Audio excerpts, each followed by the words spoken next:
Hi, I'm Scott Engel, Managing Director of RotoExperts.com. And of course, I am the king.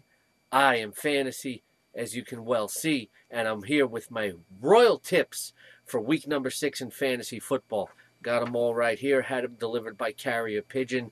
And now I'm going to share them with you. At quarterback, if you need some help, go with Vince Young. Everybody knows how bad the Jacksonville defense is. And of course, the Jaguars are going to come out, want to defend the run. So Vince Young is going to keep them honest. He'll be throwing downfield to Kenny Britt, Nate Washington in the red zone. So Vince Young, definitely a good start this week if you need some quarterback help. Guy you want to avoid, Sean Hill. Calvin Johnson may not play this week. Even if he does, we don't know if he's going to be 100%. Game time decision. Without his top receiver, Calvin Johnson cannot challenge a New York Giants defense that's been playing very well. Drew Brees has been something of a disappointment in recent weeks, and Brees has been disappointing fantasy owners because he just doesn't have a running game, and it's almost like the run and shoot. Defenses sit back, and they just wait for him to throw. Brees is just going to have to take what the Tampa Bay defense gives him this week. You keep him in your lineup, but you don't expect an outstanding game.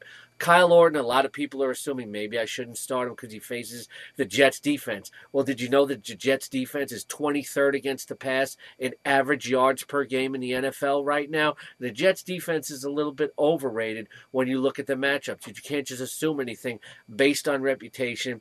And that certainly is not the same unit without a healthy Darrelle Revis. At running back, people want to know what to do with Peyton Hillis. He may not be 100%. He's playing against the Steelers, but Hillis is a physical back. He's a truck who takes on all comers.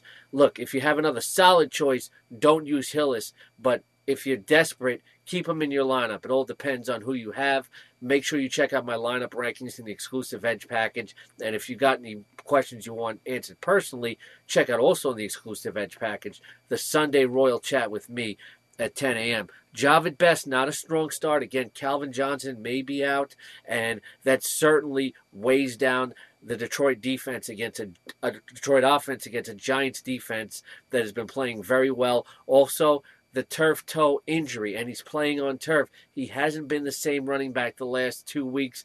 I'm not really feeling Javid Best this week.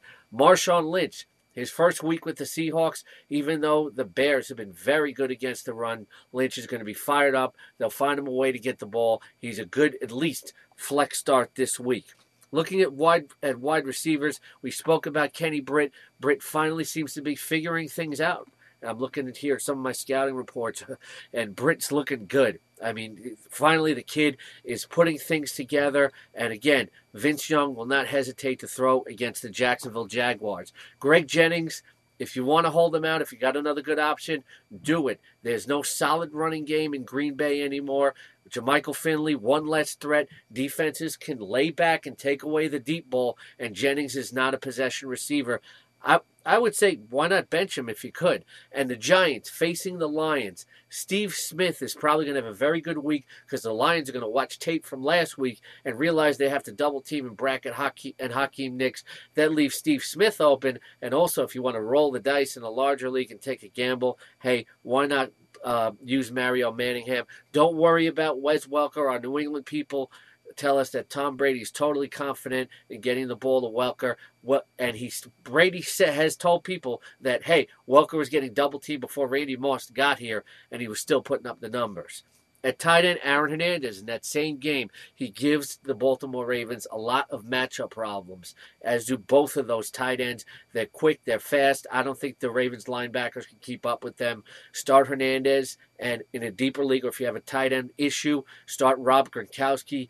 Without Moss there now, Ben Jarvis, Green Ellis, and Gronkowski now become bigger red zone options. And also Tony Moyaki, play action in the red zone. The Kansas City Chiefs like to throw to him. And remember how bad Houston's pass defense is. And John Carlson should get a lot more looks with Deion Branch no longer in Seattle, and they can't depend on a Golden Tate and Deion Butler just yet.